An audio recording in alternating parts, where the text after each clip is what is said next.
Hari ini kita akan belajar tentang dasar-dasar SQL yang kelima. Setelah kita mempelajari select statement sebelum-sebelumnya, maka kita belajar tentang DDL. Statement pada pertemuan ini tetap menggunakan MySQL.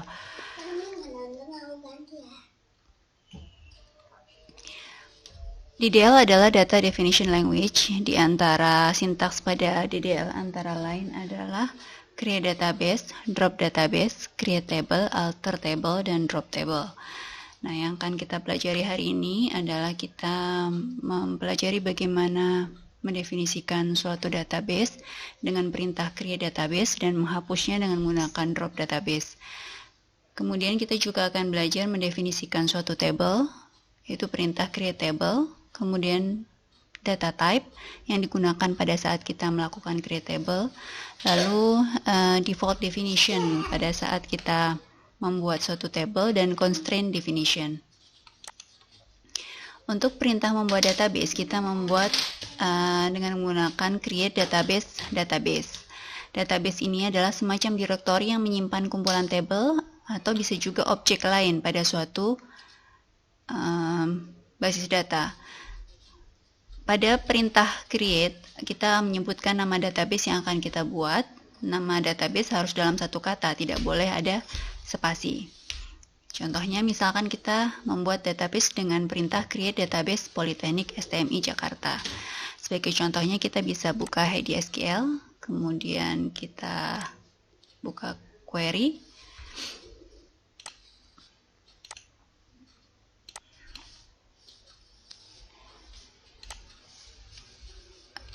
Create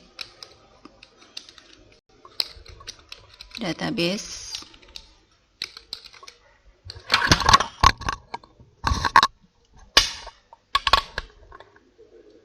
Politeknik STMI. Jika kita jalankan, maka ketika kita refresh di sini, maka akan ada database Politeknik STMI. Perintah selanjutnya yaitu adalah menghapus dari database tersebut dengan perintah drop database. Misalkan drop database Politeknik STMI, berarti kita akan menghapus database Politeknik STMI.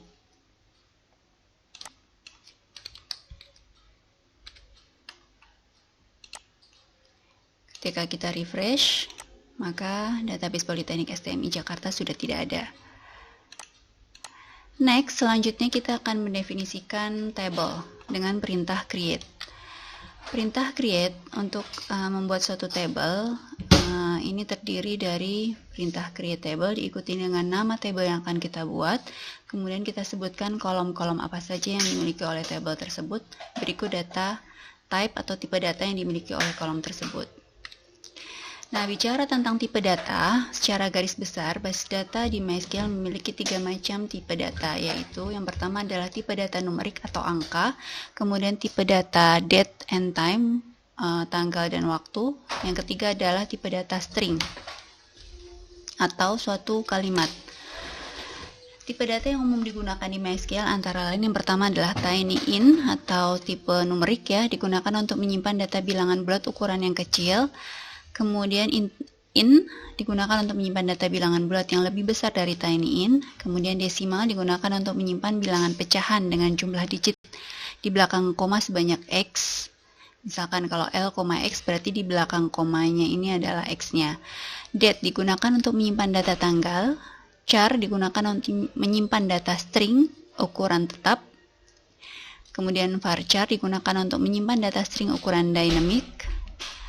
Kemudian blob digunakan untuk menyimpan data berupa media. Selain beberapa data yang ini, juga ada beberapa data lain yang tipe data lain yang digunakan di MySQL tapi tidak kita bahas di pertemuan ini. Untuk membuat suatu table sederhana, kita bisa menggunakan perintah create table, misalkan adalah my job, dengan kolom yaitu job ID, job title, min salary, dan max salary, di mana kolom job ID memiliki tipe data varchar dengan panjang 10, kemudian job title memiliki tipe data varchar dengan panjang 35, kemudian min salary suatu tipe data desimal dengan besarnya 6, di belakang koma nilainya 0, max salary desimal dengan nilai 6, di belakangnya adalah 0. Maka ketika kita menjalankan perintah ini akan muncul suatu table yang disebut sebagai my job dengan deskripsi sebagai berikut. Jika misalkan kita kopikan perintah ini ke dalam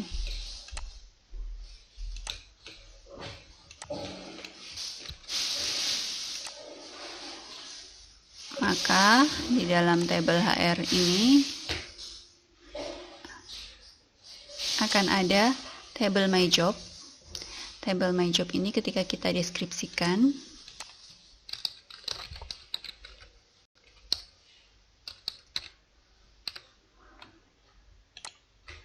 maka akan tampil 4 field, 4 kolom, yaitu job ID, job title, minimal salary, dan maksimal salary. Ya.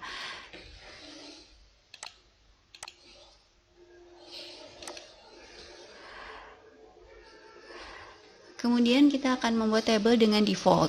Default ini digunakan untuk mendefinisikan suatu kolom jika user tidak menginputkan kolom tersebut. Misalkan kita punya tabel my job 2 di mana dia tetap memiliki 4 kolom. Kita mendefinisikan bahwa di dalam job title ini kalau user tidak mendefinisikan suatu nilai, maka dia akan diberikan nilai yaitu st_clerk. Nah, ketika kita describe, maka di sini di dalam default akan tampil nilai defaultnya adalah sesuai dengan yang kita definisikan tadi. Misalkan kita melakukan insert, menambahkan baris kepada table my job 2, kita hanya mendefinisikan kolom job ID, minimal salary, maksimal salary, dan kita tidak mendefinisikan si job title. Maka ketika kita insertkan, maka di dalam baris yang diinputkan di dalam job ID itu, dia akan muncul job title-nya otomatis adalah st_clerk. Ini merupakan nilai default yang diberikan karena sudah kita definisikan sebelumnya.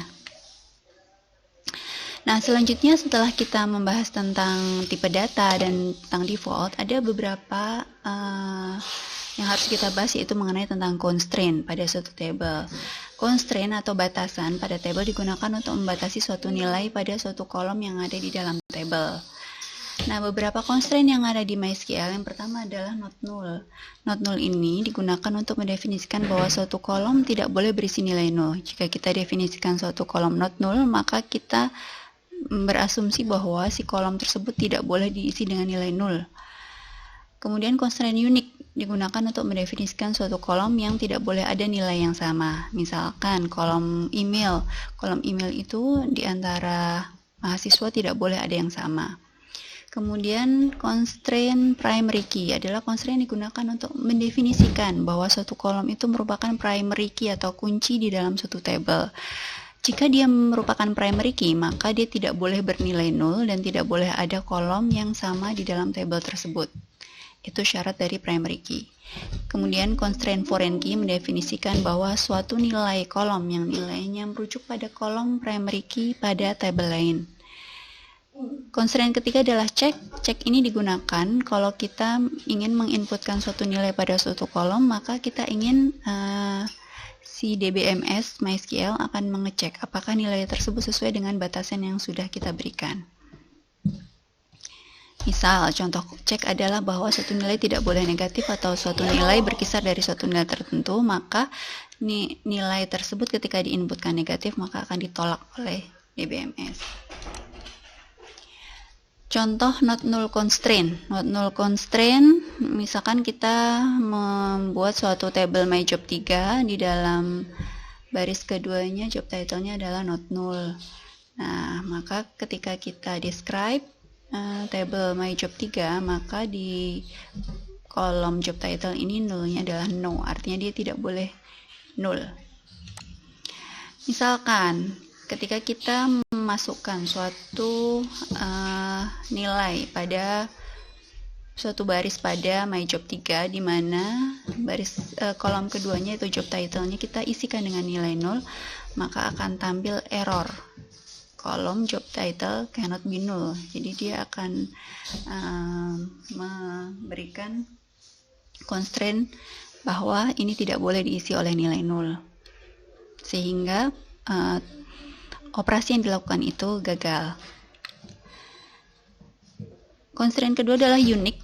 Misalkan kita definisikan table myjob 4 dengan kolom job title-nya adalah unique. Maka ketika kita definisikan table tersebut, maka di sini ini ada tulisan unique. Ketika kita masukkan suatu baris, misalkan ada dua baris, yang pertama adalah adpress. Di kolom job title kita isi adpress, yang di kolom kedua juga adpress. Nah, tadi disyaratkan bahwa yang job title itu tidak boleh sama, ya, karena dia harus unique constraint. Maka ketika sudah diinputkan yang baris pertama, dia akan masuk, tapi ketika yang kedua, maka dia tidak bisa masuk karena dia mengatakan bahwa terdapat constraint duplicate entry adpress, ya. Jadi dia tidak diperbolehkan. Selanjutnya adalah constraint primary key. Constraint primary key adalah suatu constraint yang kita menyatakan suatu kolom ini adalah primary key. Berarti dia tidak boleh null dan dia tidak boleh sama dengan kolom sama dengan baris yang lain.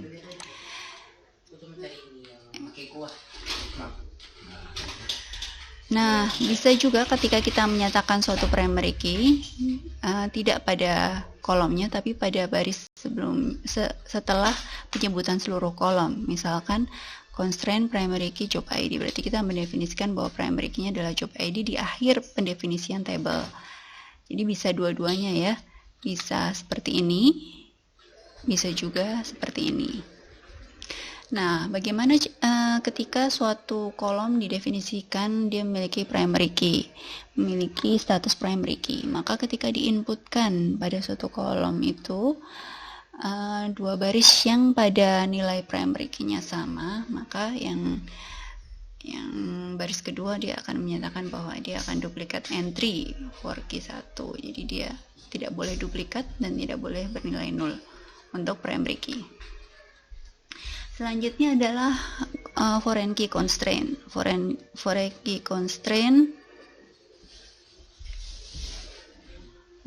constraint adalah menggunakan, misalkan kita punya table countries.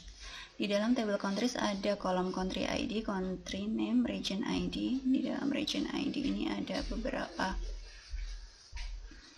nilai. Nah, nilai region ID ini merujuk pada table regions, kolom region ID. Jadi nilai region ID ini dia merujuk pada nilai di sini. Dia tidak boleh keluar dari nilai yang ada di sini. Nah, ini yang disebut sebagai foreign key.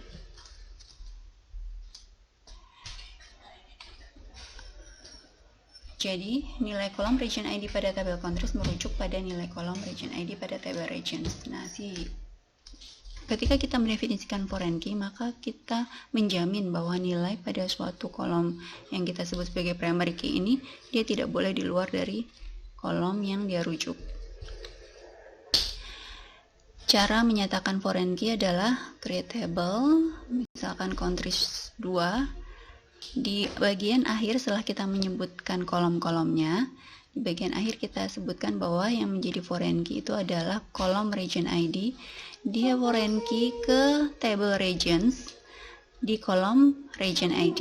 Jadi dia menyatakan bahwa kolom yang akan disebut sebagai foreign key ini berasal dari table ini. Reference dia merujuk pada table apa, kemudian kolomnya apa, ya. Ketika kita describe, hasilnya adalah ini, bahwa si field region ID dia merupakan foreign key. Nah, misalkan kita ingin input di table countries 2 di mana nilainya adalah 5 untuk region ID. Kita lihat bahwa di sini tidak ada nilai 5. Maka ketika kita inputkan baris ini, maka akan tampil pesan kesalahan bahwa kita tidak bisa menginput karena nilai di dalam region ID ini di luar dari nilai yang ada di table yang dia referensikan. Nah, itu gunanya foreign key. Macam-macam status foreign key yang kita inginkan, terutama kalau pada saat kita melakukan delete suatu baris pada primary key atau update pada primary key. Jadi misalkan ya, ketika kita melakukan update di sini di suatu table region ID, nilainya misalkan dari yang awalnya 1 kita ubah jadi 5. Nah, kalau ada perubahan seperti itu pada primary key, maka ada beberapa kemungkinan yang akan dilakukan pada foreign key. Yang pertama adalah dia bisa restrict. Restrict itu tidak membolehkan ketidaksesuaian antara foreign key dan primary key.